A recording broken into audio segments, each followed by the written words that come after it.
Bueno, nuestro tema de hoy es libertad de expresión en redes sociales. La libertad de expresión como pilar de la democracia permite el libre debate de ideas y pensamientos y en este sentido las redes sociales hoy por hoy se muestran como el escenario por excelencia de debates de interés público al que todos tenemos acceso de distintas formas, con la posibilidad de hacer evidentes resultados de veedurías ciudadanas y control y seguimiento de asuntos públicos, entre otros. Sin embargo, y dada la participación abierta al público, resulta necesario destacar el alcance y los límites, propendiendo por un uso responsable, atendiendo las consecuencias de un uso que exceda los límites del derecho a la libertad de expresión. Así, hemos generado este espacio con un grupo de panelistas con quienes conversaremos sobre la libertad de expresión en redes sociales.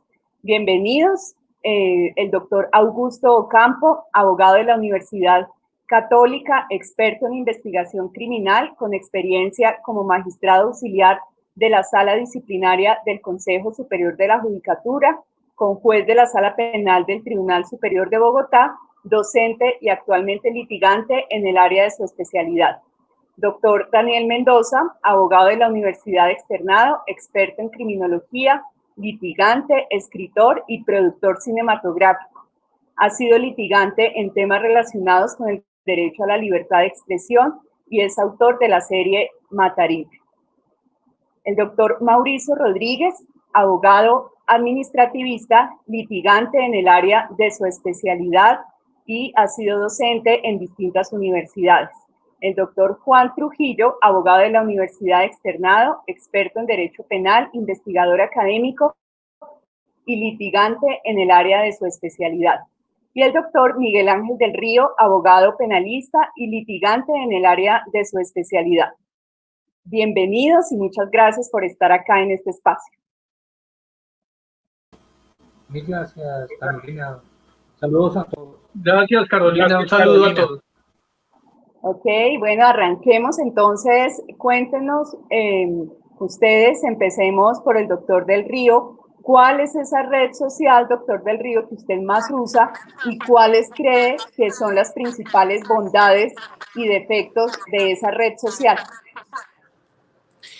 Gracias, Carolina. Un saludo, primero que todo, cordial a Daniel Mendoza, un gran amigo, excelente ser humano además, un hombre de un corazón valiente. Mi amigo también Augusto Campo, que tengo las mejores relaciones, las mejores amistades, Juan Trujillo, un maestro del derecho penal. Mauricio Rodríguez, gran amigo. Muchas gracias, Carolina, de verdad, por la invitación. Mire, yo históricamente he sido reacio al tema de las redes sociales porque históricamente me parecía que era un mecanismo poco útil desde el punto de vista académico, desde el punto de vista de la estructura de los procesos judiciales. Sin embargo, poco a poco, a medida que ha avanzado el tiempo, me he dado cuenta que es un mecanismo casi que subversivo, en el entendido que a través de él se puede llegar a mucha ciudadanía o que podemos solidarizarnos desde la rebeldía con mucha gente. En ese sentido, me parece que Twitter, por ejemplo, es la red por excelencia para los abogados, para los litigantes y es la red además importante para el debate nacional. En ese sentido, Twitter creo que es, desde mi punto de vista, la red como que mejor puedo manejar o la que más acceso directo me da a cierta ciudadanía inconforme. Doctor Ocampo, la misma pregunta. ¿Cuál es la red social que más usa? Bondades de esta red y también algunos cuestionamientos que tiene. Bueno, lo mismo, saludo primero, agradecer la invitación, Carolina. A Daniel un saludo especial, hombre, doctor Mauricio, el doctor Juan, colega Miguel Ángel, lo mismo, saludos a todos. Lo mismo, digamos que señaló Miguel Ángel, ¿no? Sobre todo en tratándose del ejercicio profesional, me parece que es una gran fuente en la red social de Twitter. La veo, digamos, como más fácil para interactuar en relación con el poder transmitir información y opiniones sobre todo, más que, por ejemplo, Facebook, que la entiendo un tanto más familiar. Instagram sí, definitivamente no tengo ningún, casi es nulo casi el contacto. Entonces sí prefiero y por esa vía sí interactúo mucho. recibo información y a la vez comparto. Objeciones seguramente ahora con los colegas entraremos más de lleno, pero pues todas las observaciones, parece que es un tema que concita pues realmente bastante debate. Ya nosotros hemos sido tanto sujetos activos como pasivos de muchas acciones y por esa vía pues definitivamente está abierto el debate, no es pacífico en relación con la utilización y en el ejercicio del derecho fundamental a la libertad de expresión, pues sin lugar a dudas es yo creo que el principalísimo medio en relación con las redes sociales que se están utilizando actualmente, incluso creo en el mundo, ¿no? Doctor Daniel, ¿usted cree que Twitter, entonces, teniendo en cuenta lo que hemos escuchado, es como la red social de la libertad de expresión por excelencia? El micrófono, doctor Daniel.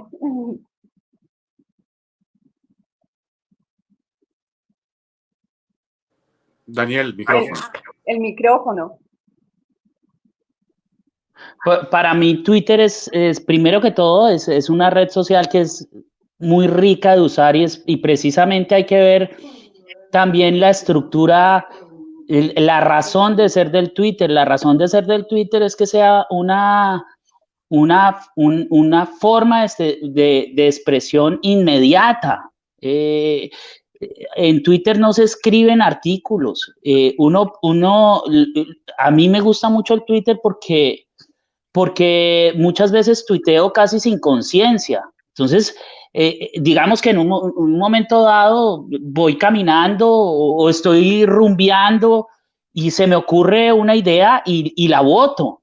Limitar Twitter se me hace que es ir en contra primero de lo que es el fundamento mismo de la red social, pero además es limitar un poco la difusión del alma y del inconsciente de las personas, porque es que cuando uno tuitea precisamente le está robando un pedazo del inconsciente de forma completamente inmediata, ágil y momentánea.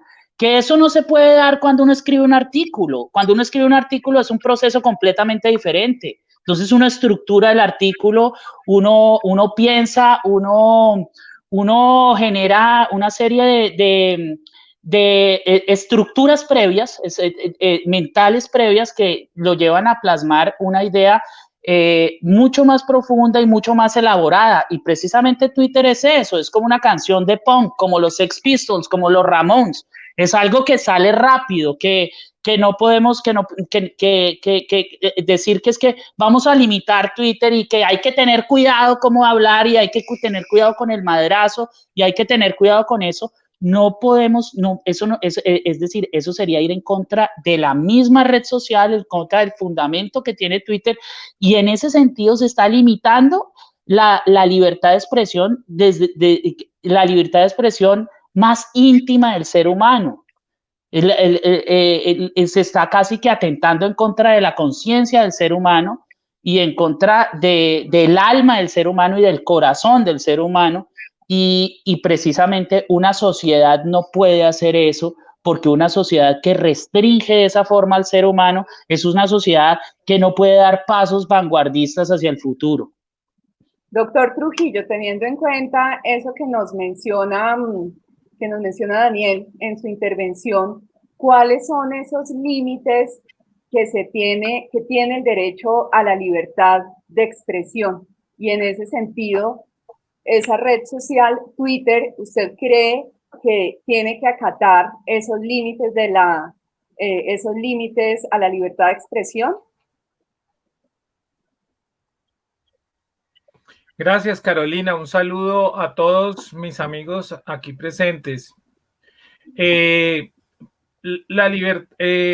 Antes de hablar de los límites, es importante señalar que la libertad de expresión es un derecho muy amplio, Carolina, que tienen todas las personas a expresar y difundir libremente su pensamiento de la manera que quieran, en la forma que quieran, a través del medio que quieran, porque es el canal que tiene el ser humano para desarrollar libremente su personalidad. Entonces, La libertad de opinión, que es la que tenemos todos los ciudadanos, es un derecho muy amplio y solamente se puede restringir o limitar en casos muy puntuales, que son los siguientes. Primero, hacer propaganda de guerra.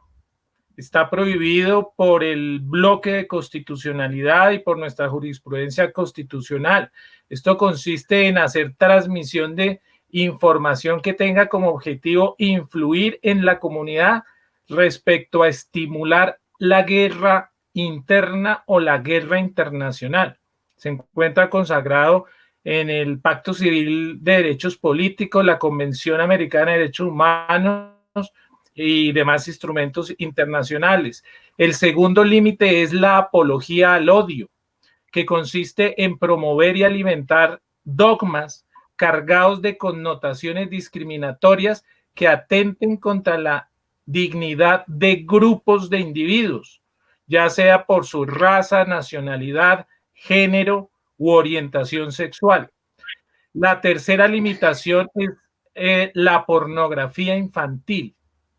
La cuarta es la apología de la violencia y del delito. Y la quinta es la instigación pública y directa al genocidio.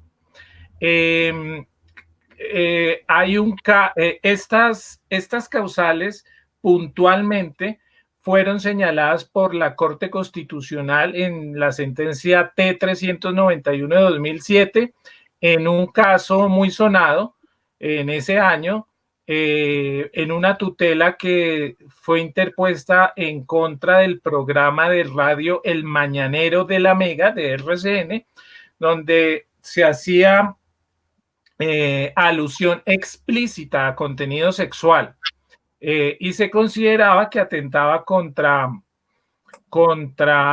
la dignidad, sobre todo de los menores de edad.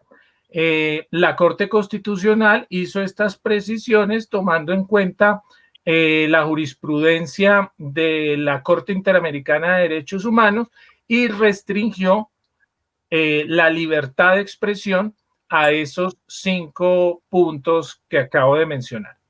Muchas gracias, doctor Trujillo. Doctor Rodríguez, teniendo en cuenta eso que menciona el doctor Trujillo, cuéntenos dónde queda el derecho al buen nombre a partir de esa protección que tiene ese derecho a la libertad de opinión, a la libertad de expresión, dónde queda de repente ese derecho al buen nombre de la persona contra quien se expresa una opinión o de quien se expresa una opinión o un pensamiento pues públicamente.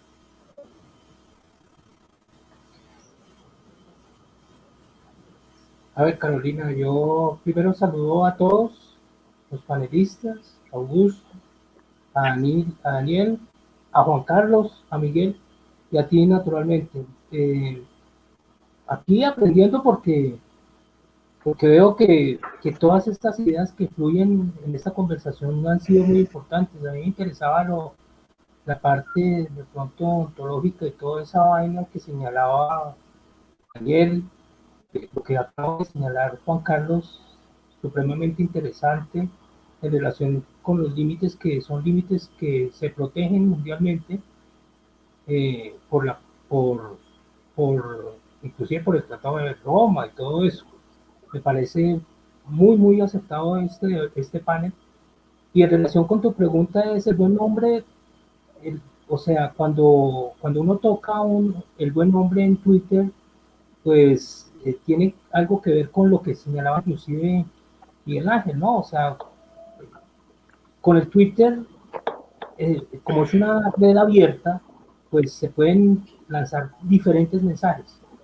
Y obviamente pueden haber mensajes ofensivos a una determinada persona, y ya está esa persona si lo entiende ofensivo. Y si lo entiende ofensivo, pues obviamente le afecta a su intimidad.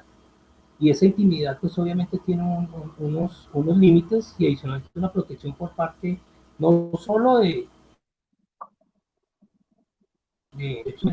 sino adicionalmente en el entorno interamericano a través de la Declaración Americana y y obviamente de la Convención Americana que señalaba Juan Carlos.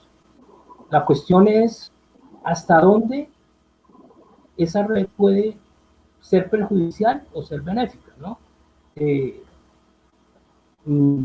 Todos los planteamientos que se han señalado acá, especialmente menciono el de Daniel y de Miguel, es que pues obviamente la red implica una libertad de expresión, de suma expresión, o sea, cualquier clase, inclusive cuando uno trina está expuesto a que de pronto le cierren la cuenta o no, dependiendo de lo que acaba de señalar Juan Trujillo, y es el hecho de que hasta dónde llega mi límite, y el límite obviamente bajo el derecho es la protección del otro, ¿no?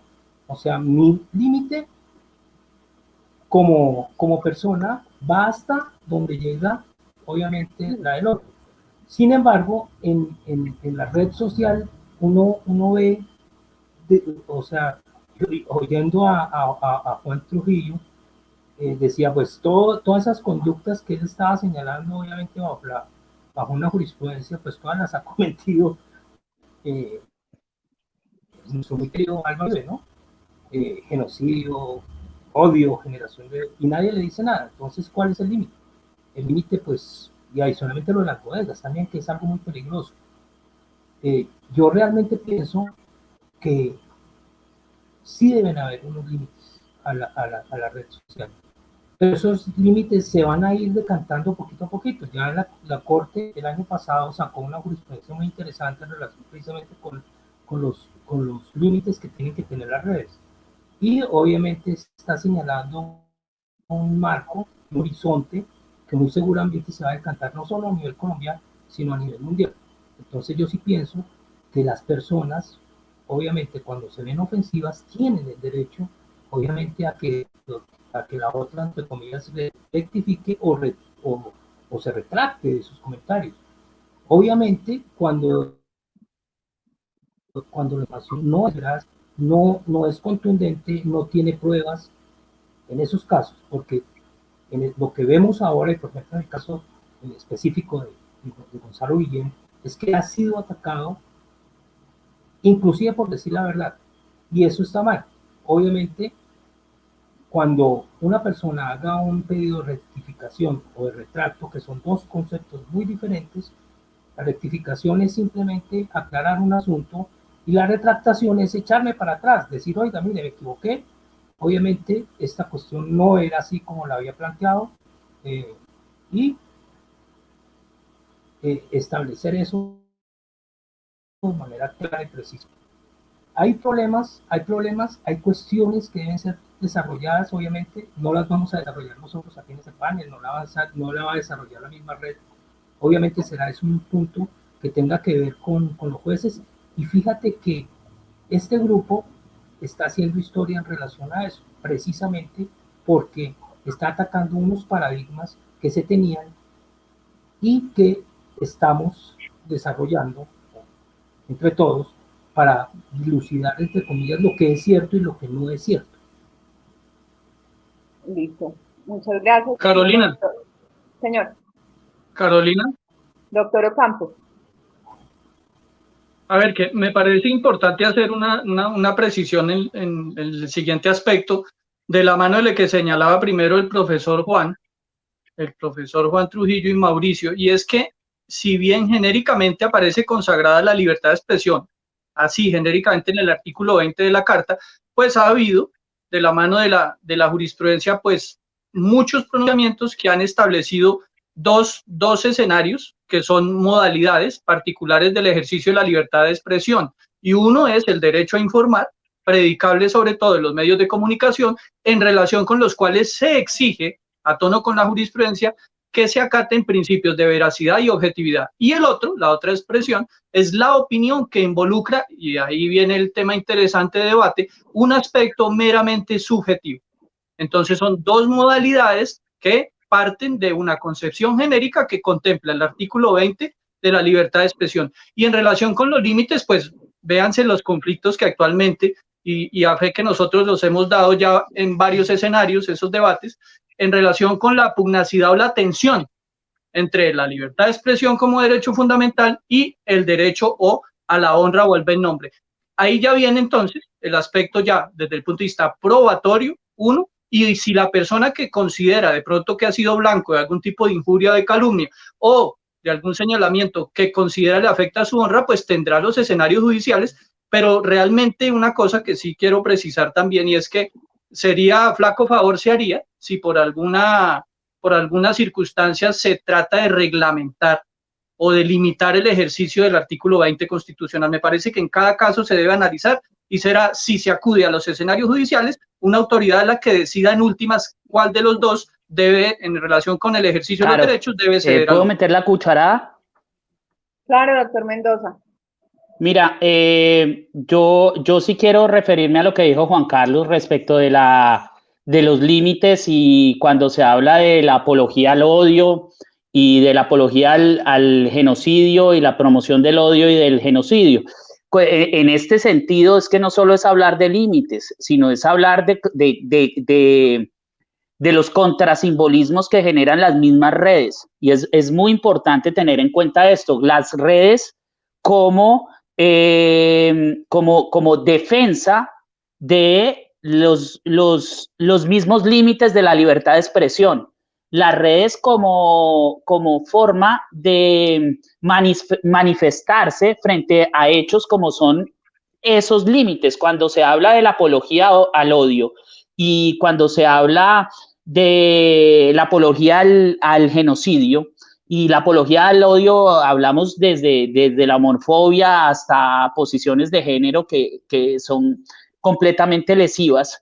Las mismas redes entonces tienen derecho a manifestarse en contra, por ejemplo, de un genocida y asesino como Álvaro Uribe Vélez, de alguien que genera masacres y muertes, y a decirle como quieran.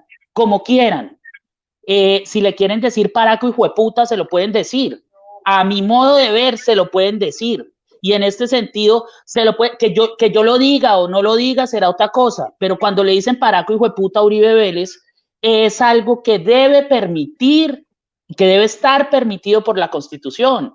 Precisamente porque están obrando, las mismas redes se están manifestando, las mismas redes están es que la libertad de expresión es cachetear la censura. La censura es un gigante horrible con una cara deformada, pero para que de verdad haya libertad de expresión hay que cachetearlo y hay que ver si se para. Bueno, venga a ver en una democracia a ver si se nos va a parar la censura. Venga a ver, hay que traerla al ring y hay que cachetearla. Y si a los jóvenes les nace decirle a Álvaro Uribe genocida hijo de puta o paraco asqueroso o todo lo que le dicen, es la libertad de expresión. Y es decir, si uno ve, por ejemplo, ejemplos como Francia, donde está Charlie Hebdo, lo que dice un periódico como Charlie Hebdo, que es mucho y que va mucho más allá. Entonces, esta forma de esos límites al odio, a la apología al genocidio, y hay alguien que practica y que traspasa esos límites, y hay alguien que genera odio, y hay alguien que genera genocidio, y hay alguien que asesina la misma libertad de expresión, le sirve como límite a esa persona. Y en este sentido hay algo muy importante, Carolina, que quisiera manifestar, que es importante tener en cuenta. Una cosa son los límites que tiene un juez. Una cosa son los límites que tiene un juez y otra cosa es el límite que tiene la sociedad. La sociedad no puede estar medida ni puede estar limitada a cómo está un juez. Por eso es que es estúpido y completamente inconstitucional además, y que rompe todos los tratados de constitucionalidad cuando dicen cuando sale el fiscal con doña Vicky Dávila, y Vicky Dávila además se queda callada y vende porque ella vende su profesión y vende a la libertad de expresión. Cuando el fiscal dice que se requiere una sentencia judicial para poderle decir a alguien asesino, genocida, paramilitar y mafioso como lo es Álvaro Uribe Vélez. ¿Por qué? Porque entonces estaríamos equiparando al juez, que sí requiere una regulación de la ley para fallar, estaríamos equiparando a ese juez con la misma sociedad. La sociedad es completamente diferente al juez. Los parámetros están centrados en la ley. Los parámetros de la sociedad están centrados en la moral, y la moral es completamente subjetiva. Y digamos, no digo que la opinión deba estar completamente deslinderada y que no deba existir ningún límite a la opinión, pero la opinión respecto de un personaje público, y en este ejemplo vuelvo y tomo a Álvaro Uribe Vélez, tiene que estar exclusivamente regulada por su historia de vida.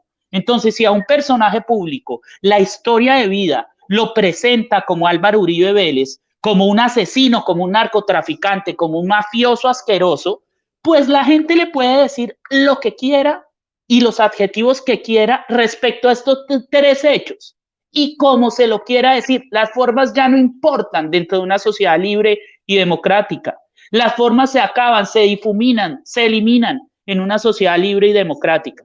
Y por eso es que el rasero en que se mide a la sociedad es completamente al rasero en que se mide al juez. Y finalizo con esto, en este sentido, todos en las redes pueden decirle lo que quiera a los funcionarios públicos que tengan una historia de vida oscura, y que así no tenga una sentencia, así no haya una sentencia, a mi modo de ver y al modo de la jurisprudencia, el rasero subjetivo de la opinión solo puede estar limitado por esa historia de vida que represente a ese funcionario público, así no haya una sentencia judicial. Si hay hechos, si hay documentales, si hay escritos, si hay declaraciones, si hay procesos, si hay expedientes que dicen que este personaje tiene hechos oscuros, la gente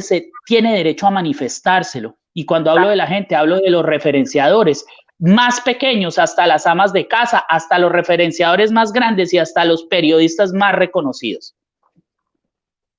Doctor del Río, teniendo en cuenta eso que dice el doctor Mendoza sobre esas libertades y eventualmente una ausencia de límites en el ejercicio del derecho a la libertad de expresión, ¿cómo entra acá el derecho penal un poco a regular esta situación y con qué conductas eventualmente y de forma específica es posible que se configuren los delitos de injuria y calumnia en redes sociales? Si esto es posible teniendo en cuenta esto que acabamos de escuchar sobre la pareciera ser ausencia de límites del derecho a la libertad de expresión. ¿Cómo arranca acá el derecho penal a considerar ciertas conductas? Muy buena pregunta y se relaciona un poco con la respuesta de todos. Estoy de acuerdo con Daniel en el sentido que la libertad de expresión o la libertad de opinión es una especie de válvula de escape de la sociedad para poder manifestar todas aquellas impotencias que han tenido históricamente. Hay que valorar un tema importante en la red social Twitter. La red social Twitter tiene como característica fundamental un impulso emocional. Algunos lo llaman una red histérica. Otros le dan ciertos criterios. Yo pienso que ese elemento emocional es el que hace que a veces ese filtro entre la cabeza y el corazón no sea tan claro y la gente entonces expulsa cualquier tipo de manifestación a través de la red. Y eso obviamente puede generar un ataque directo contra el derecho a la honra y el buen nombre de los individuos. Yo estructuralmente soy partidario de que la libertad de expresión, con las particularidades que acaba de establecer Augusto, el derecho a informar veraz e imparcialmente, pero fundamentalmente con el derecho a expresarnos, a expresar nuestras opiniones, debe tener un margen muy amplio de protección. De hecho, cuando usted mide esos niveles de ponderación entre la libertad de opinar y otro derecho fundamental, hay una presunción con relación a la libertad de opinión. Es decir, que en esa ponderación el juez va a proteger en principio la libertad de opinión previo a otras valoraciones. Ahora bien, los criterios de objetividad y de imparcialidad y de veracidad deben ser bien establecidos, porque si bien es cierto que es posible que la opinión pública manifieste de una manera real, directa y expresa, como dice Daniel, algunos adjetivos sobre funcionarios públicos, sobre personas que tienen un nivel de autoridad moral, también es cierto que la libertad de opinión no es absoluta, como ningún derecho, además fundamental. Y entonces aparece la pregunta que usted advierte. ¿Y cuál es el límite entonces de opinar? No es una sentencia condenatoria. En eso estoy de acuerdo con Daniel. Es la veracidad, la objetividad, hechos que puedan someterse a prueba o a criterio, porque dentro de la libertad de opinión hay un margen de íntima convicción. El margen de íntima convicción nos dice, si yo creo dentro de mi capacidad analítica como individuo que Álvaro Uribe Vélez es eso, un paramilitar, un mafioso, un genocida, es porque existen elementos materiales de convicción que así lo demuestran. Entonces ahí hay un amparo. Una cosa adicional, los funcionarios públicos, por ese margen de presencia mediática, tienen un margen adicional de tolerancia desde el punto de vista de la protección. Es decir, que no es lo mismo llamar mafioso a Pedro Pérez que llamar mafioso a Álvaro Uribe Vélez. Entonces, esa ponderación es mucho más amplia con relación a Álvaro Uribe Vélez. Es decir, él puede soportar más desde el punto de vista del ataque directo a su persona y al derecho a la honra que otros individuos. En ese sentido, y para responderle, Carolina, el derecho a la honra tiene obviamente la fórmula de ser exigido a través de delitos como injuria y calumnia. ¿Y qué es una calumnia? Es realizar imputaciones delictivas a un ciudadano. Pero esas imputaciones delictivas no deben ser abstractas, ni deben ser genéricas, deben ser específicas. Es decir, Pedro Pérez cometió un delito tal día o cometió tal o cual hecho delictivo que puede ser adecuado típicamente. Eso es calumnia y eso es susceptible de ser exigido porque hay una vulneración y una lesión al bien jurídico tutelado que es la honra y el buen nombre. Entonces, en ese sentido, y sin extenderme de más, en ese sentido, cuando hay una manifestación calumniosa, donde yo le endilgo responsabilidades penales a alguien, ahí es donde puede intervenir el derecho penal, además como el última ratio, el último mecanismo que yo tengo para exigir el cumplimiento de un derecho. En ese sentido es válido exigirlo, pero no es necesario, y en eso estoy de acuerdo con Daniel, no es necesario que exista una sentencia condenatoria de por medio, porque entonces ni siquiera hubiéramos podido llamar criminales a los nazis de la Alemania del Tercer Reich, o decirle, por ejemplo, a Álvaro Uribe Vélez criminal si no hay una sentencia condenatoria, porque hace parte de la íntima convicción. Entonces, es necesario que desde el punto de vista penal exista un daño directo a ese bien jurídico tutelado, que es hacer imputaciones deshonrosas o imputarle la comisión de algunos delitos cuando eso no sea probado jurídicamente. Esa es la razón fundamental.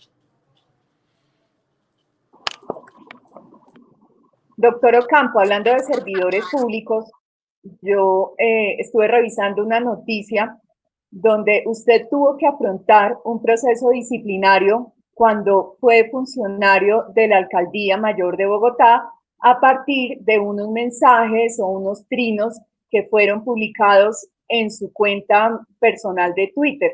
¿Cómo terminó esto o qué fue lo que sucedió, teniendo en cuenta, como lo acaba de decir el doctor Del Río, que quizá los funcionarios públicos tienen que ser un poco más tolerantes en temas de libertad de expresión, pero también del otro lado, cuando se trata del servidor público y el uso que le da a sus redes sociales, cuál es esa rigurosidad que debe tener o también tiene que ser como muy medido en sus manifestaciones?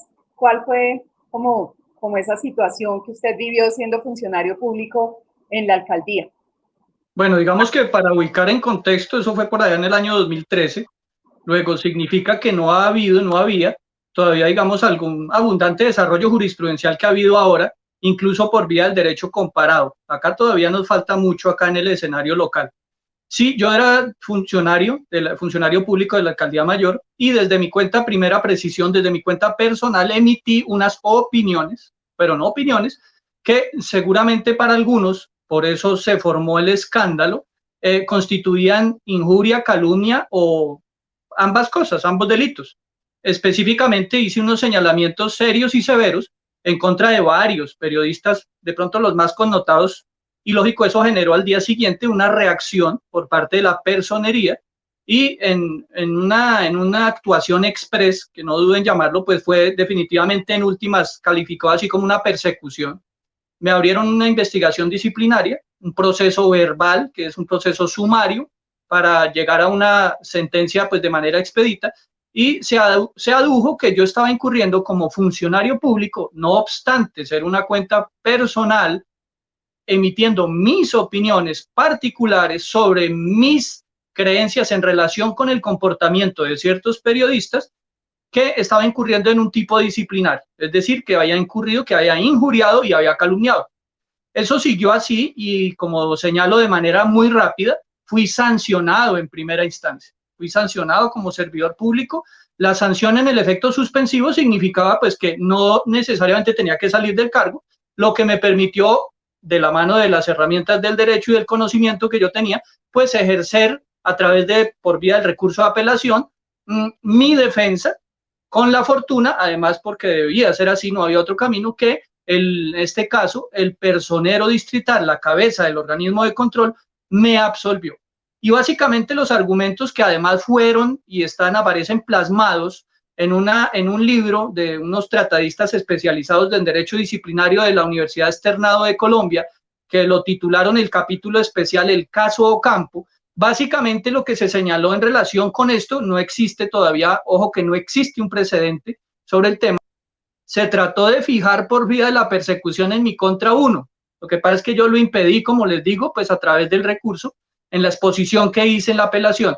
Primero, se señaló que era una cuenta personal y tenía cierta liberalidad, que no era una herramienta oficial a través de la cual la administración estuviera emitiendo o participando informaciones, y menos en relación con el cargo en el ejercicio de mi deber funcional. Y ese segundo aspecto fue el vacilar, el puntual, para derrotar esa sanción que injustamente, por vía de persecución, insisto, me habían endilgado. Y fue que no había, desde el punto de vista disciplinario, no había ilicitud sustancial, no había antijuricidad material. Es decir, que esas opiniones quedaban en el terreno que sí podía ser, sin lugar a dudas, porque así lo señaló el juez disciplinario, podría ser yo objeto de una denuncia penal o de calumnia en el evento de que las personas a quienes yo dirigí esas opiniones así lo consideraran. Pues no pasó, nunca pasó, no fui denunciado, y por vía disciplinaria se estableció eso, que no hubo una afectación del deber funcional, es decir, que no hubo antijuricidad material. El tema es bastante técnico, como señalo yo, aparece el capítulo sobre todo el proceso disciplinario con el final feliz, en este caso para mí, en contra de la personería, insisto, por la persecución que emprendieron en nuestra contra en su momento, en el ejercicio del mandato de Gustavo Petro, pues no dejamos que se sentara ese grave precedente. Por ahora sigue siendo objeto, a manera de casuística, por vía de casos particulares, los pronunciamientos que los jueces, en relación con lo que estamos debatiendo, la ponderación en el ejercicio de hermenéutica que hace para cada caso, privilegiar el derecho de opinión por un lado, como señalaba Miguel Ángel, y o del otro establecer si hay antijuricidad, si existe intención, es decir, dolo, para tipificar eventualmente como injuria o como calumnia.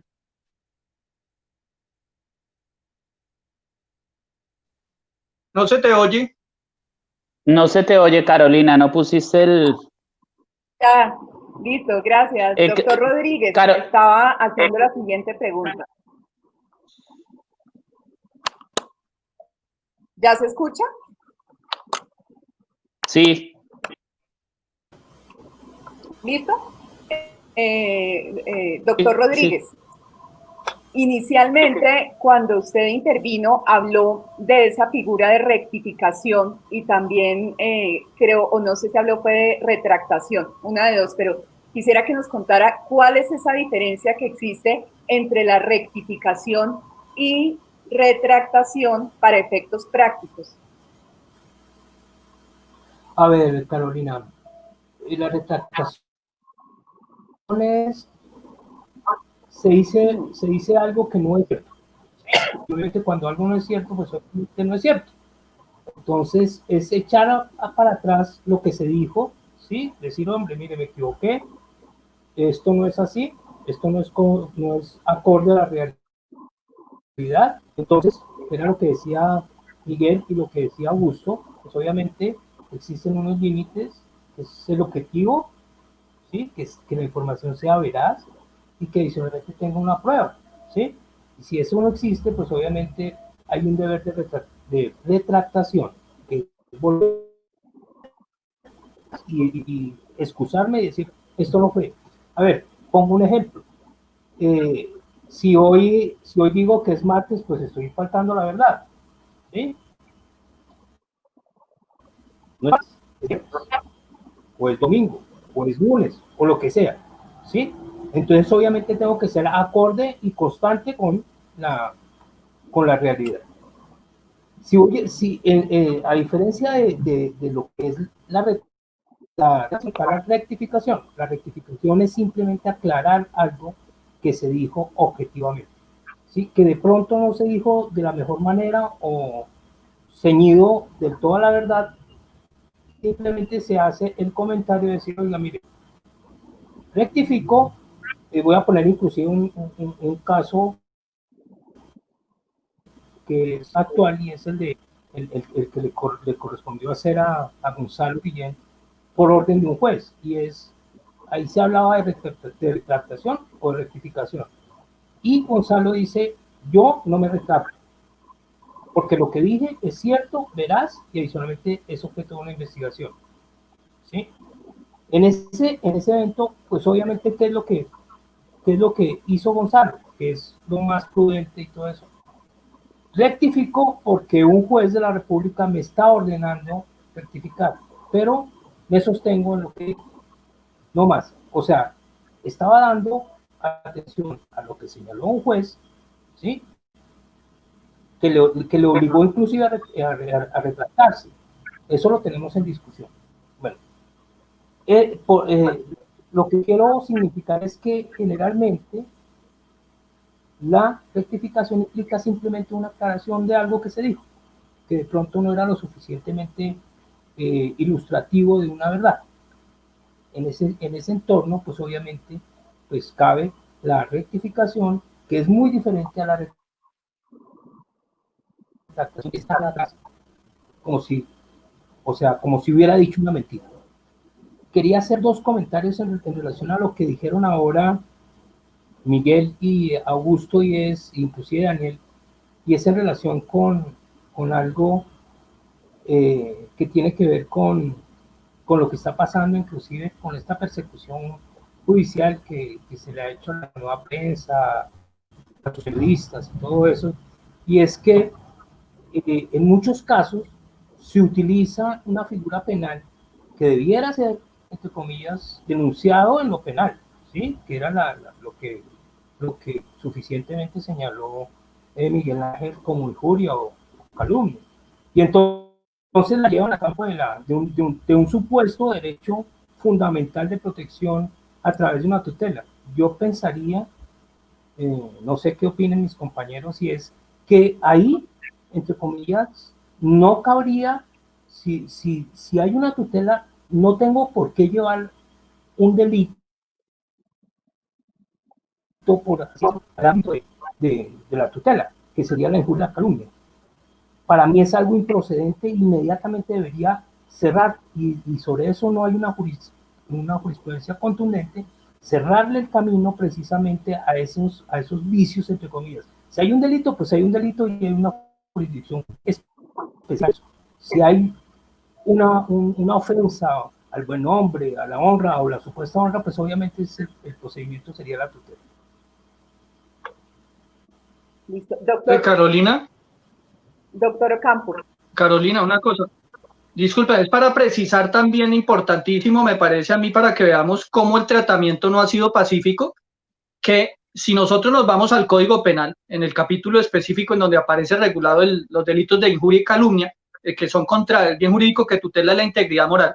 En el artículo 225, que trata sobre la retractación, porque así aparece el título, de retractación, pues señala que si la persona en contra de quien se formula la denuncia penal se retracta antes de que exista un fallo de instancia, de primera instancia o de única, cesa la acción penal, es decir, termina el procedimiento siempre y cuando se retracte en términos de equidad, es decir, a través de los mismos medios, del mismo despliegue, ¿listo? Pero mírense qué adicional, Mauricio, para que veas tú desde el legislador penal el tratamiento que le da, en el parágrafo siguiente del 225, en tratándose también de la retractación, ya confunde y asimila los dos conceptos y habla de retractación y o rectificación para efectos de señalar que si la persona, y dice así, se retracta o se rectifica antes de formular la denuncia penal, haber sido denunciado, no se podrá iniciar la acción penal. Luego mira cómo por vía del derecho penal se asimilan los dos conceptos.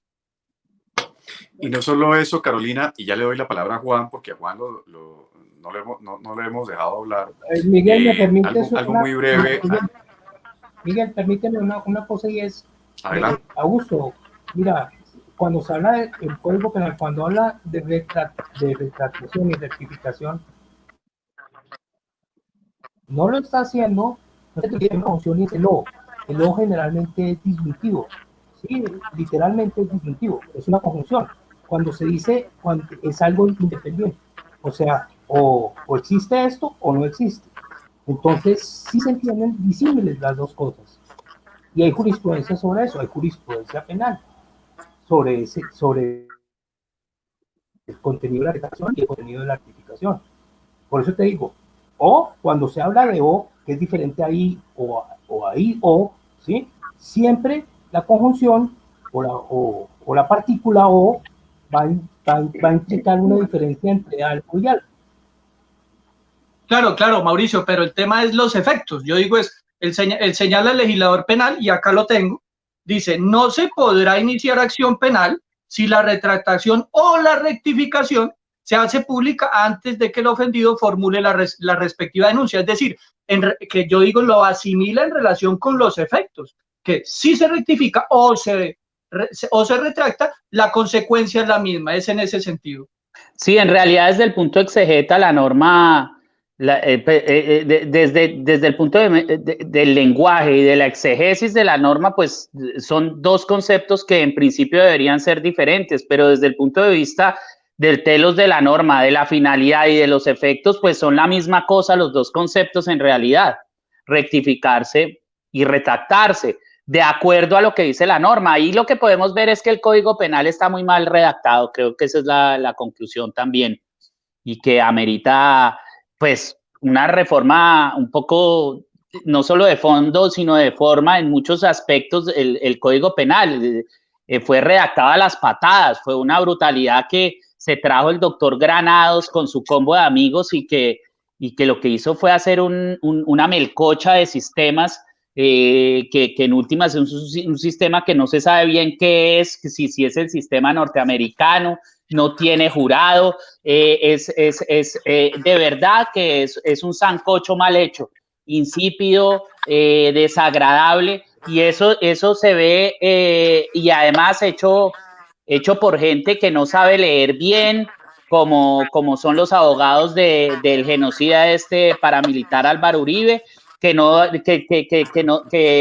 redactan muy mal, hay que verlos hasta en sus comunicados de prensa, y así fue hecho, y por esa gente fue hecho el Código Penal. Que sea esta la oportunidad para invitar a Colombia de pronto a que se haga una reforma sustancial y de forma de ese código que fue tan mal hecho por esta cantidad, por esta jauría de abusadores del derecho y por esta jauría de hienas de la ley y de lamescritorios.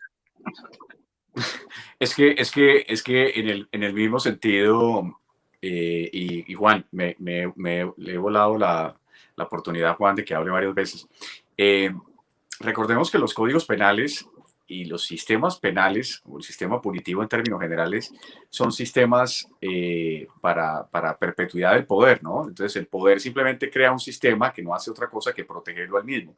Por eso algunos delitos como pánico económico tienen esa fórmula. Pero a dónde iba, y en eso tiene sentido lo que establece Daniel, a lo que iba era a lo que decía Mauricio con relación al uso del mecanismo constitucional para la defensa del derecho a la honra o al buen nombre. Y estoy absolutamente de acuerdo que no es la tutela el mecanismo idóneo, porque es que además se ha olvidado que para poder ejercer la acción constitucional contra particulares, se necesita el cumplimiento de unos requisitos muy precisos.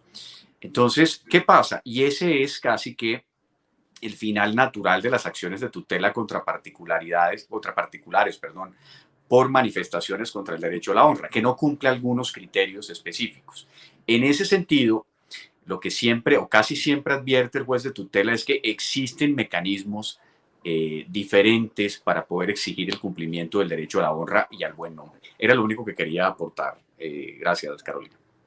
Gracias, doctor del Río. Doctor Trujillo, teniendo en cuenta que hemos hablado de esta posibilidad de que una persona rectifique esa información que socializó a través de algún medio de comunicación, ¿cuáles son esos criterios o esos estándares que se deben seguir para que se entienda efectiva esta rectificación, teniendo en cuenta pues que la persona incluso puede hacerlo, puede rectificar antes de, como decían los demás panelistas, de que se inicie cualquier tipo de acción legal, puede rectificar. ¿Cuáles son esos criterios o esos estándares que se tienen que atender para que sea efectiva esta rectificación? Gracias, Carolina.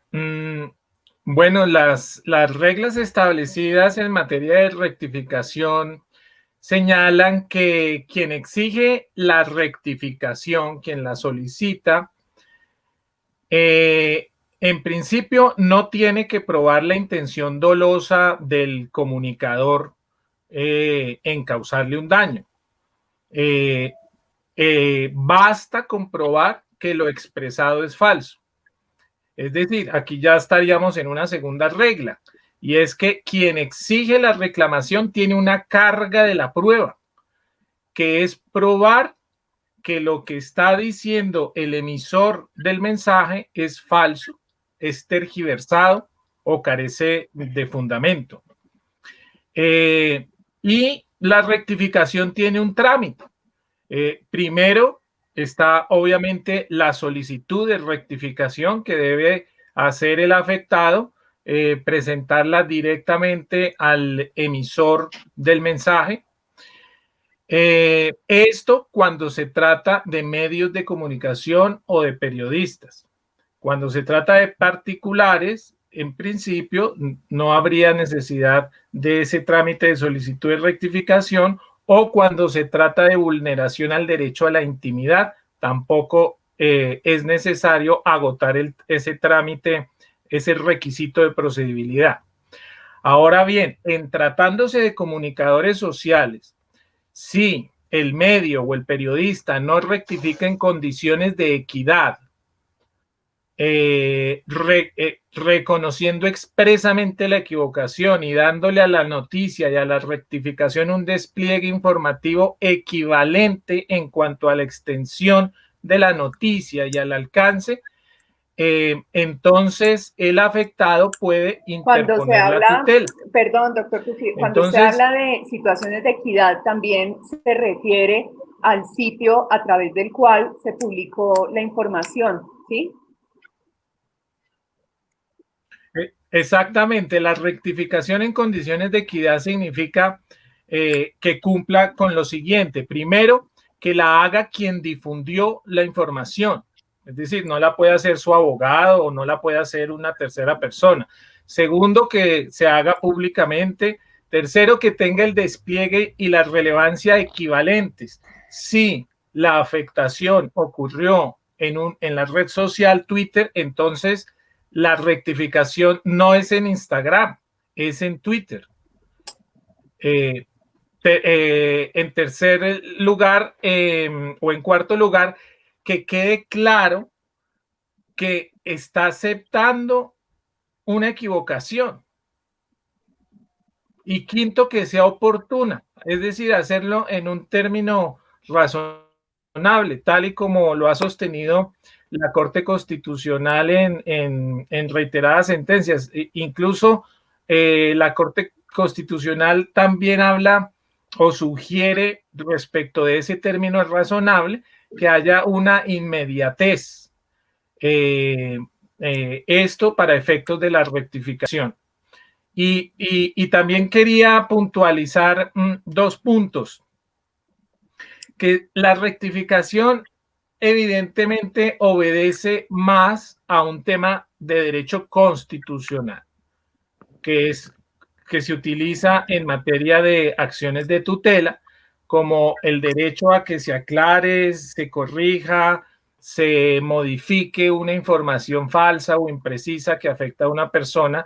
Y como lo dijeron mis colegas, la retractación pertenece más al ámbito del derecho penal como una eximente de responsabilidad frente a los delitos de injuria y calumnia. Y hay una tercera categoría, que es el arrepentimiento, que es pedir perdón por el daño causado, que es más propio o lo vemos más comúnmente en temas, por ejemplo, de la JEP, donde tanto que se le pide a los actores armados del conflicto que pidan perdón, el cual preferiblemente debe venir acompañado de reparación económica. Bueno, yo tengo acá una pregunta teniendo en cuenta como ese derecho pues a la libertad de expresión, que como decíamos no es un derecho absoluto, tiene sus límites, pero igual existe una protección bien importante a este derecho. ¿Qué sucede con la libertad de expresión en menores de edad, teniendo en cuenta que las redes sociales en ocasiones se pueden usar indiscriminadamente y sin límites, causando también mucho daño a otros menores de edad y generando un tipo, por ejemplo, en el colegio de acoso escolar, que incluso creo que eso ya tiene una denominación específica, porque se genera, creo que es ciberbullying o algo así, ese acoso dirigido a otros estudiantes que puede traer unas consecuencias bien desfavorables. Doctor del Río. Ahí hay una dinámica completamente diferente, porque entonces en ese margen de ponderación entre la libertad de opinión o la libertad de expresión y los derechos del menor, evidentemente los derechos del menor pueden tener un margen de protección y tienen de hecho un margen de protección adicional. Habría que mirar obviamente el contexto de cada evento, pero en términos generales la protección al menor tiene un referente constitucional de doble protección, en el entendido que evita la vulneración de los derechos de ese menor. De hecho, no está permitido imágenes de menores en medios de comunicación cuando se lanzan expresiones contra ellos o cuando se lanzan manifestaciones específicas. Entonces, a donde voy específicamente es que ahí el rango constitucional de protección también es muy importante, en el entendido de que cuando enfrentamos esos dos criterios constitucionales, los derechos del menor y el derecho a la libertad de expresión, obviamente el derecho a los menores prima sobre derechos constitucionales ponderables. En ese sentido, de lo que se trata es evitar eso específicamente. Hay casos muy puntuales, hay casos muy evidentes sobre fórmulas para evitar o para filtrar cualquier manifestación en contra de los menores frente a esas libertades que tiene y que de alguna manera están protegidas. En ese entendido, ya hay un margen de ponderación completamente diferente y pienso que los derechos, del derecho del menor al buen nombre, a la honra, a evitar ese tipo de situaciones de ciberataque etcétera, etcétera, etcétera, son excesivamente protegidos por la Corte Constitucional, por la misma Constitución, y en ese sentido creo que el margen de ponderación y de protección es mayor sobre ellos. Muchas gracias, doctor Pero Del Río. a mí me parece, Carolina, una cosita, y es en relación con lo que acaba de decir Miguel. Hubo hace poquito, y tú me corriges, Daniel, un incidente precisamente con lo de los menores con Vicky Dávila. O sea, ¿hasta dónde se expone? O lo estoy diciendo, ¿hasta dónde una persona como Vicky Dávila expuso a su hijo? Sí, porque hay información en redes de su hijo. Y hubo un incidente precisamente, creo que contigo o con otro tuitero. Mauricio, ahí sí quisiera ¿no? Mauricio, quiero hacer un paréntesis rápido, y es que yo no fui el que escribió el artículo donde aparecía el hijo de Vicky Dávila. Yo lo que hice fue que leí el artículo, me gustó el artículo, en ningún momento sabía que ese nombre del clan del que hablaba ese artículo era un menor. Y entonces lo que hice fue retuitearlo cuando Miguel Ángel me llamó a mí y me dijo, oiga, vea que es que Vicky Dávila me dice que el hijo de ella es menor y aparece en ese artículo y usted lo retuiteó. Yo lo que hice fue quitarlo. Y Vicky Dávila lo que hizo fue salir a utilizar a su hijo para atacarme a mí y exponerlo en las redes ella misma. De la forma más, digamos que de la forma más oscura posible y de la forma más maquiavélica posible, porque cuando una mamá es capaz de hacer lo que hizo con su hijo, que fue exponerlo ella misma por perjudicarme,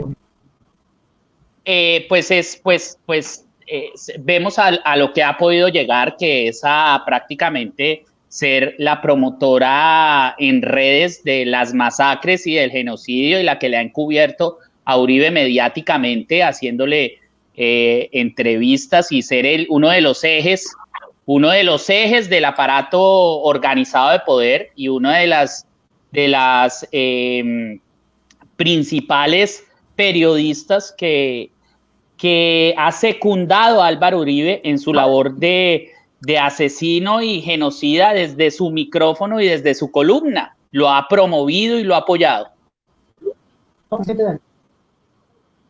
No, precisamente, Daniel, a eso va, y el comentario también de Miguel, y es hasta dónde la protección del menor, que generalmente es un principio fundante inclusive de nuestra protección especial a los menores, a la familia, hasta dónde va cuando hay casos precisamente como este, donde la mamá expone precisamente a su hijo como inclusive un caballito de guerra. Ahí no puede haber inclusive protección, no puede haber una protección. A mí me parece, Mauricio, muy atractivo ese punto, Carolina, y intervengo no para interrumpirlo, sino para acompañarlo, porque ahí nace un debate adicional. En ese punto específico de ese caso que trata Mauricio, Daniel simplemente actuó muy rápido y quitó el retweet, porque además el señalamiento era incluso contra Daniel, y no había sido Daniel la persona que había publicado el artículo. Entonces, Daniel quita el retweet. Creo que hasta ahí habría sido el tema, hubiera podido terminar fácilmente. Sin embargo, el debate nace donde fue la propia madre la que terminó generando un debate además grandísimo sobre el tema de involucrar a sus propios hijos en unos eventos de una familia. Entonces, ¿quién era el que estaba perjudicando los derechos del menor? Si eran las personas que habían publicado o la misma madre tratando de aparecer desde el punto de vista protagónico en una actividad donde ella se asumía como víctima. Entonces eso es un buen debate, Mauricio, ponerlo en ese sentido. Esa era mi intervención. Hay una cosa sobre el tema también interesante. Digamos, yo no voy a centrarme en el caso particular, yo voy a señalarlo de manera genérica, y es, Sin lugar a dudas, y está claro, porque así aparece y es de rango constitucional, artículo 44, los menores son sujetos de especial protección. Existe legislación expresa que ampara de manera prevalente sus derechos, ley 1098, que es el Código de Infancia y Adolescencia.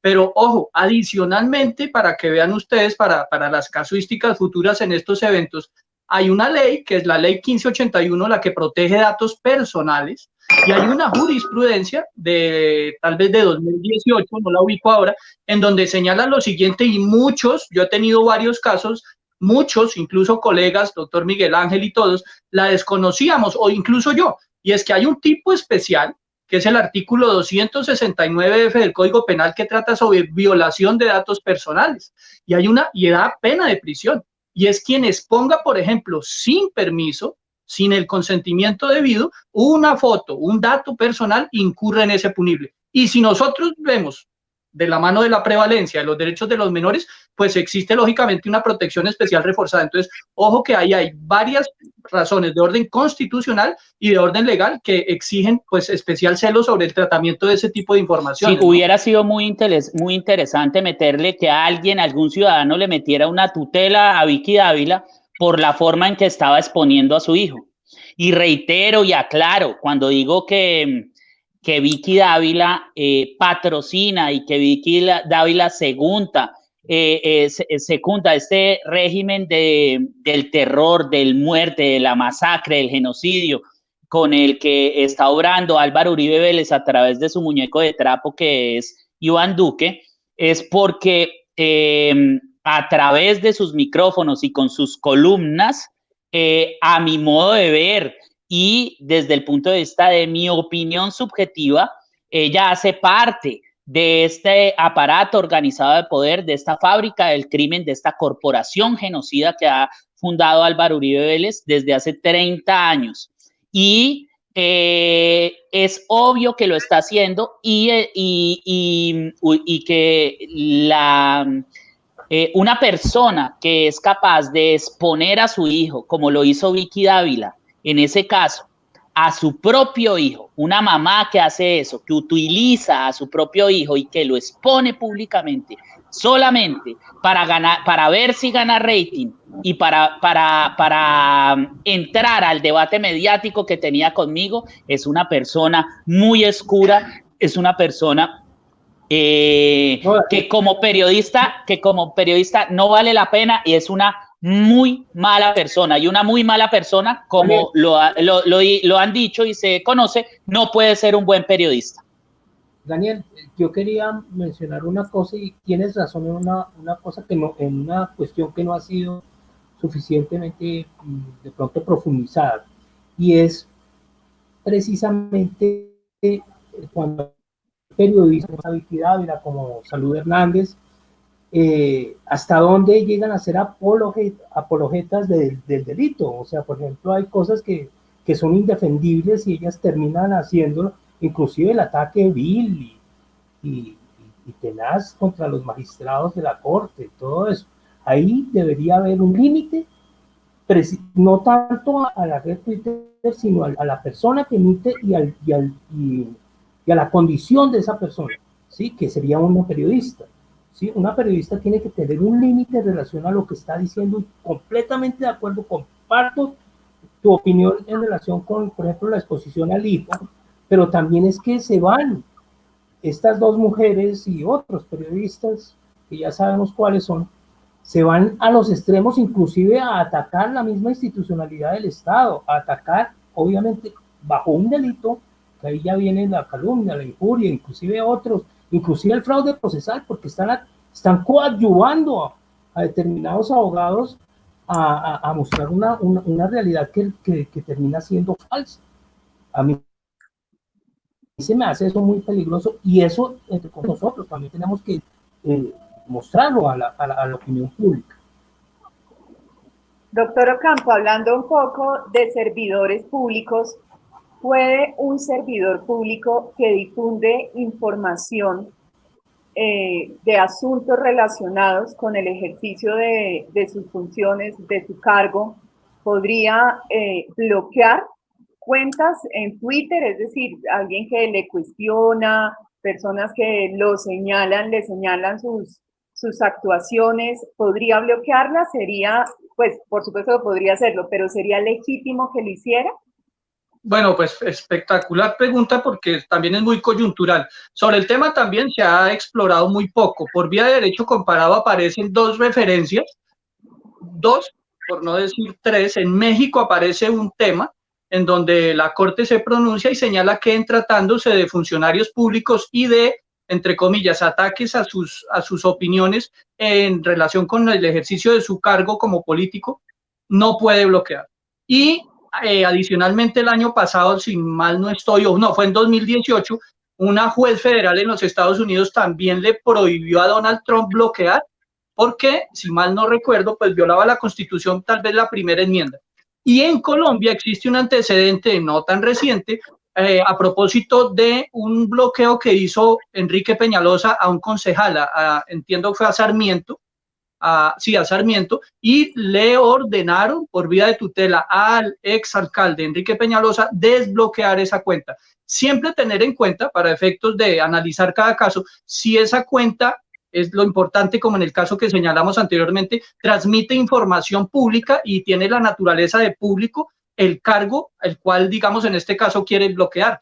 En mi sentir, pues de ninguna manera, también limita y autorregula o regula de alguna manera el ejercicio de la libertad de expresión de información, porque también lo ha dicho la Corte, vea, el derecho a la información es de doble vía, no solamente el derecho que tiene la persona, el emisor a transmitir sus ideas, sus pensamientos, sino los receptores a recibir una información veraz y objetiva. Y por esa vía también, ya para terminar, miremos que hay una ley específica, que es la ley 1712 de 2014, que tiene que ver con la ley de transparencia y acceso a la información pública. Luego existe, en mi sentir, normas expresas, mandatos legales que impiden a un funcionario público, en este caso también con la relevancia que señalaba Miguel y Miguel Ángel, que están menos blindados y que de ninguna manera pueden bloquear esas cuentas de Twitter. ¿Alguien tiene alguna referencia adicional, algún comentario sobre los bloqueos de cuentas por parte de servidores públicos que socializan información relacionada con los asuntos propios de sus funciones a través de Twitter? Pues a Uribe le metieron una tutela por eso y la ganó Uribe, que a mí se me hace algo completamente aberrante. Una persona, primero que todo es una selección, lo que está haciendo Uribe al bloquear a alguien es una selección como senador. Él está transmitiendo una información y en este sentido hay una completa falta de equidad al hacer esto. Es decir, hay unas personas que merecen oírlo a él y otras que no merecen oírlo a él. Y así con todos. Es decir, yo siento que un funcionario público que además ejerce una función como, por ejemplo, como un senador, y yo creo que en ese sentido hay que ver también la naturaleza de la función, porque es que la función del senador es tener una vocería social, es ser un vocero social. En este sentido, cuando un senador bloquea a una persona en Twitter, está siendo completamente selectivo y discriminatorio además. Y a mi modo de ver, la jurisprudencia debe empezar a comportarse, deben que empezar a regularse. Hay, por ejemplo, hechos que son, hay pronunciamientos en los cuales la jurisprudencia ha obrado y le ha cerrado los ojos y se ha tapado los oídos frente a las normas internacionales y a los tratados internacionales y a las mismas sentencias de la Corte Constitucional. Hay que ver, por ejemplo, a Gustavo Bolívar cuando lo hacen retractarse de un trino que era prácticamente literario, que hablaba de la carnicería, de tumbas, que era un trino literario. Hay que ver, por ejemplo, lo que pasó también ahorita con Gonzalo, que es completamente aberrante, cuando con todas las pruebas que tenía lo hacen retractarse. Hay que ver, por ejemplo, el hostigamiento judicial que están haciendo con el caso que tenemos de un tuitero con Augusto, de un tuitero que es Alejo Vergel, que lo que hizo fue echar un trino, que le echó un trino a Abelardo de las Priella, que parece una canción vallenata, que le dice algo así como huepa G, tierra paraca, una cosa así, pero es un trino que digamos que podría ser la línea de un poema, es completamente abstracto. Y Abelardo de las Priella en su labor de hostigador en su labor de hostigador extorsiva de la conciencia colectiva, lo que hace es meterle un proceso penal a este muchacho. Y lo que vemos es que, por ejemplo, eso está muy en boga. Expresiones que son casi literarias, que son giros literarios, la jurisprudencia y los jueces pretenden regularlos, cuando la literatura, por ejemplo, a diferencia de la opinión, porque ese es otro estado que no hemos tocado, una cosa es la información, que tiene unos límites, otra cosa es la opinión, pero la literatura sí es algo que es algo completamente metafísico, que no puede haber límites en la literatura. Ponerle límites a un giro literario o una expresión literaria, como fue la expresión de Gustavo Bolívar, como es la expresión de muchas expresiones, por ejemplo, de Levi, de Alejo Vergel, en el caso que estamos viendo. Es aberrante que hayan jueces que pretendan limitar la literatura. Están limitando, el alma no se puede limitar, la literatura ya es una expresión, digamos que es una expresión completamente explícita de la inconsciencia y del alma, y eso en el mundo entero no se podría limitar, porque entonces ya no se hubieran creado ninguna de las obras literarias, no se hubiera creado nada. Fue como cuando me echaron del Club del Nogal a mí, en cierta forma, y uno de los puntos de los que me echaron eran mis trinos en los que yo cogí un personaje que era el procurador y el otro era Pablito, y para mí Pablito tenía y entonces lo que hice fue un juego de trinos donde Pablito tenía una relación con el procurador y se amaban totalmente, y Pablito se pintaba los labios frente al espejo y el procurador lo sodomizaba, y entonces en el Club del Nogal pues obviamente asimilaron que el uno era Pablo Victoria, que es uno de los representantes del neonazismo en Colombia, y el otro era el procurador Ordóñez, que son íntimos amigos. Y eso en el Club del Nogal, eso fue uno de los puntos por los cuales decidieron, aparte de todos los artículos donde sí explícitamente denunciaba el paramilitarismo y los lavados de activos que hacían los miembros de la junta directiva del club, ahí sí explícitamente informando. En el Club del Nogal, pues como tenían el poder, me echaron por informar que había miembros de la junta directiva relacionados con el paramilitarismo, con el narcotráfico, y por estos trinos donde había un procurador y un otro personaje, Pablito, que tenían una relación sentimental y que se amaban y que se adoraban, y yo hablaba de todas las cosas que hacían ellos dos, pero era literatura, que podía ser, que podía haber un grado que cuando la persona en su fuero interno lo leyera, se imaginara a Pablo Victoria y al procurador teniendo relaciones sexuales, eso puede pasar, pero esa es la impunidad que debe tener todo autor que escriba literatura. La literatura para mí debe ser completamente impune. No puede haber límites a la literatura, como sí los debe haber a la libertad de expresión, como sí los debe haber a la opinión, a la libertad de opinión, en mucho menor grado. Pero la literatura sí es algo descompuesto, sí es algo que nace, incluso es conveniente que nazca de la locura y del deslinderamiento. Para eso está la literatura.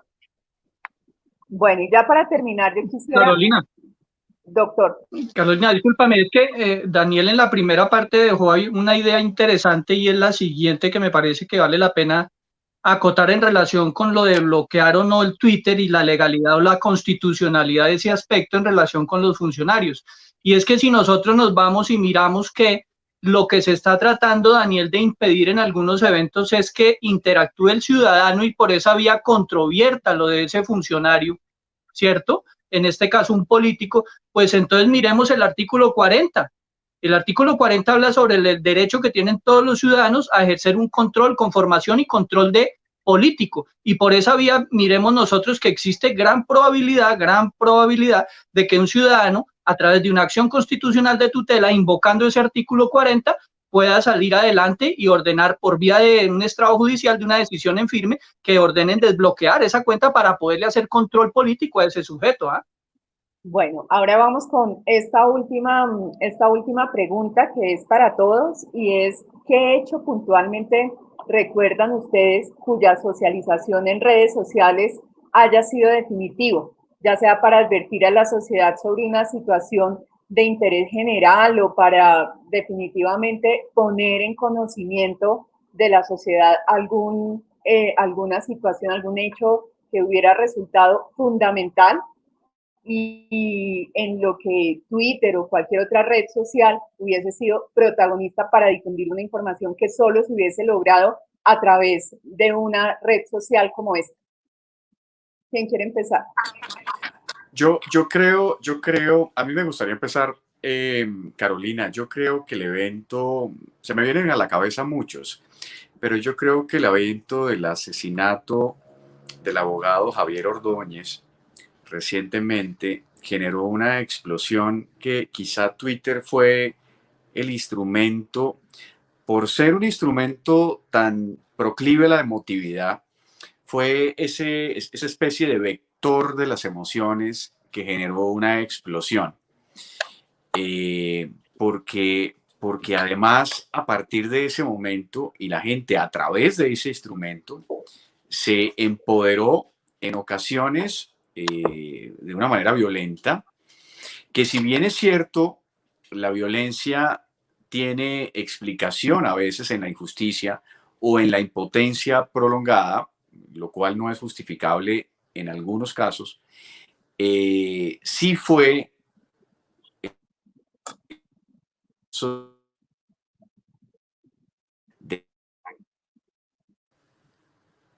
creo que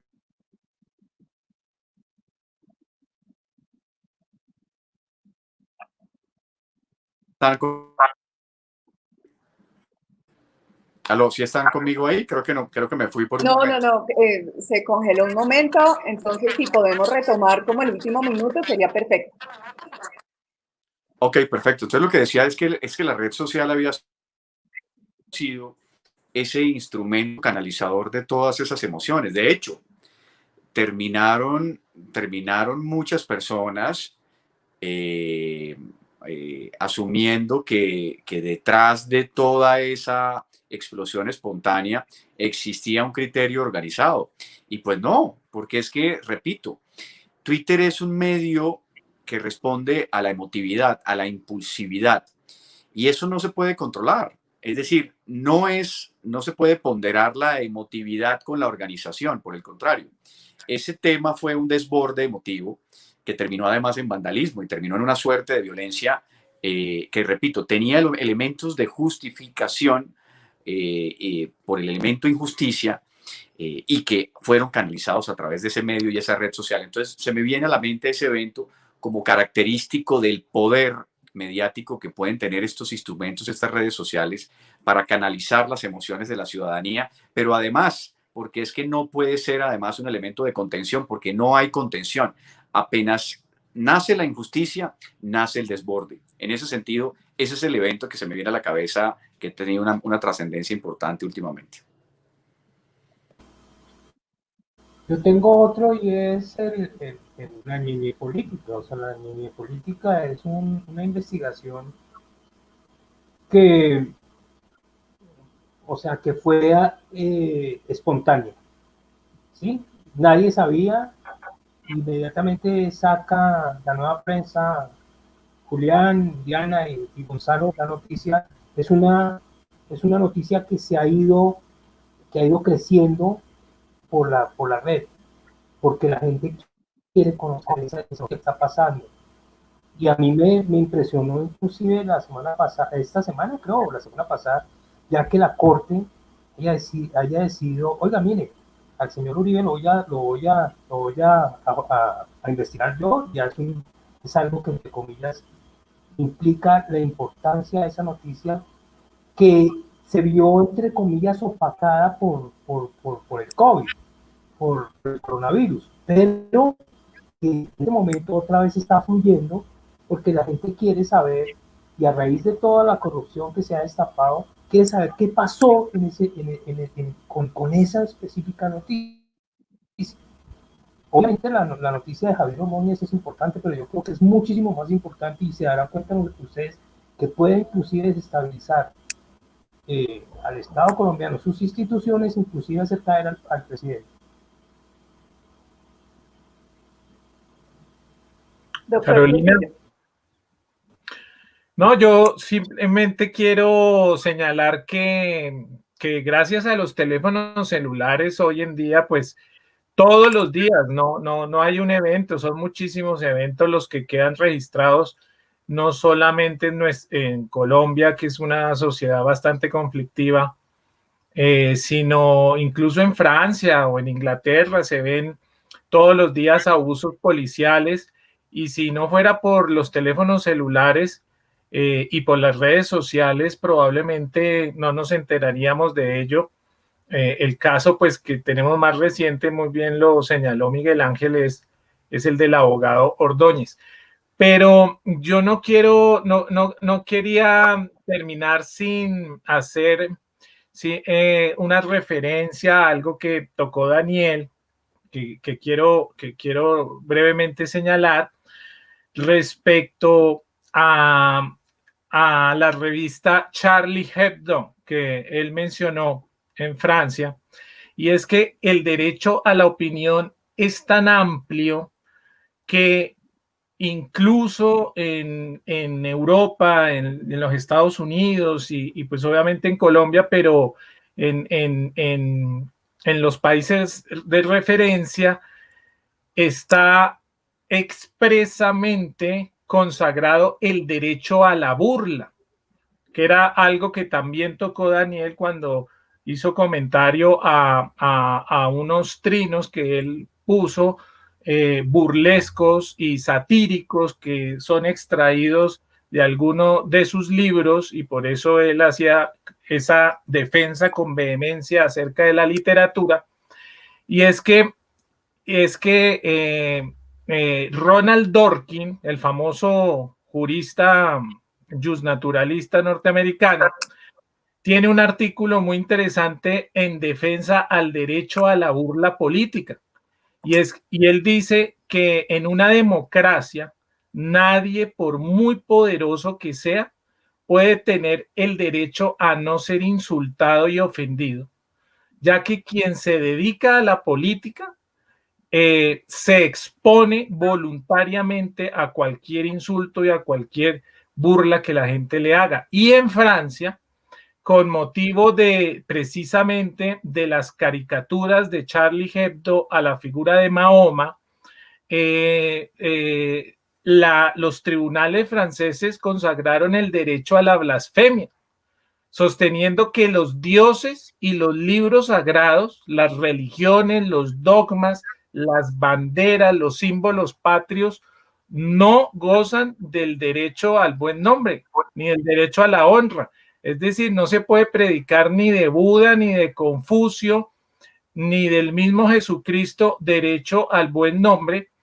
Y hoy lo estamos viendo, y por eso quería señalarlo, que estamos viendo con el derrumbe de las estatuas de figuras históricas a nivel mundial como una manifestación de rebeldía que no tiene por qué indignar absolutamente a nadie, ya que esas figuras no gozan de ningún derecho, según jurisprudencia francesa. Quería señalar eso. Gracias. Muchas gracias, doctor Pesilla. Doctora Campos. Gracias, También Juanca. una Gracias. posición intermedia. Lo mismo que señalaba Miguel y Juan, ¿no? Primero que pues la inmediatez, definitivamente en este momento y en el mundo, pues cada persona es una videograbadora en vivo transmitiendo, y esa inmediatez definitivamente juega a favor de ese proceso o de esa información en el proceso, en una sociedad democrática. Eso significa que no existen ese tipo de límites o de filtros que han querido establecer ciertos medios tradicionales en relación con el manejo de la información, y ahí ganamos todos como sociedad. Uno. Y dos, pues sí, de pronto por lo reciente y el impacto que ha generado, por las consecuencias, pues el tema del casi colega Javier, pero son muchos a diario. Incluso yo involucraría ahí al compañero, colega y amigo Daniel, porque es que a través de la red social de Twitter y de la cuenta de Matarife, pues también, en mi sentir, seguramente la historia va a valorar realmente la información y el aporte que hace la serie Matarife en relación con esa nueva puesta en escena, incluyendo, lógico, WhatsApp, pero sin lugar a dudas también impactó a través de Twitter. Doctor Daniel, yo tengo una última pregunta para usted, y es la siguiente. Si usted pudiera personificar el derecho a la libertad de expresión en Colombia a través de una figura, a través de un personaje, ¿cuáles serían las características de ese personaje? ¿No se escucha? Definitivamente, sin ninguna duda, sin pensarlo, sin lo que no podría pensar en otro personaje mejor que Gonzalo Guillén. Gonzalo Guillén es la encarnación de la libertad de expresión en Colombia. No hay nadie, no hay ningún otro periodista para mí que haya encarnado, que haya luchado, que haya dado las batallas por la libertad de expresión como lo ha hecho Gonzalo. ¿Y por qué? Porque es lo que yo digo. Gonzalo se ha dedicado a cachetear la censura, a cachetearla de frente. Y fue el primero, el que nos abrió el camino a todos, a todos. Fue el primero que nos dijo por dónde teníamos que andar. Y eso es y por esa razón no podría hablar de ningún otro que no fuera Gonzalo Guillén. Muchas gracias a todos ustedes, queridos panelistas, doctor Augusto Campo, Mauricio Rodríguez, Daniel Mendoza, Juan Trujillo, Miguel Ángel del Río. Ha sido muy grato para mí conocerlos a todos y cada uno de ustedes en este espacio. Muchas gracias y hasta una próxima oportunidad. Feliz día. Gracias, Carolina. Muy amable. Gracias a todos. Gracias, Carolina, muy Mil amable. Gracias, Carolina. a todos. Carolina, muchas Saludos gracias.